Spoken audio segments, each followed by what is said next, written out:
Улбар шар цэгийг хасах 0.6 дээр авчир гэсэн даалгавар өгчээ. За одоо энэ цэг маань бол тэг дээр байна. За энд бол сөрөг 2, энчээ эерэг 2 байна. За энд сөрөг 1 байх нь.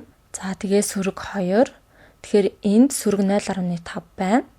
Тэгэхээр бид сөрөг 0.5-аас арай зүүн тишээ явна тийм ээ.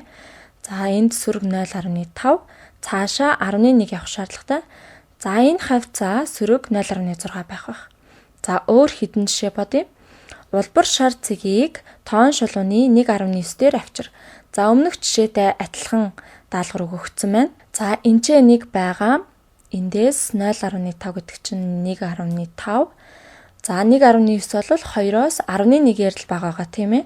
За энэ ч бол хулган өөрөө 10-ны орон дээр зогсоод ах шиг байна тийм ээ.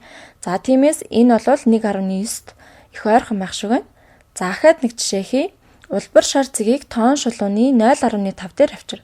Бодлого бодохдоо байнга хэрчмээ шалгаж авах хэрэгтэй байдаг. За энэ ч 1 байна. Тэгэхээр 0.5-ын 5 бол хагасд нь байна. Тиймээс энд байсан жижиг зураас дээр байх нэ.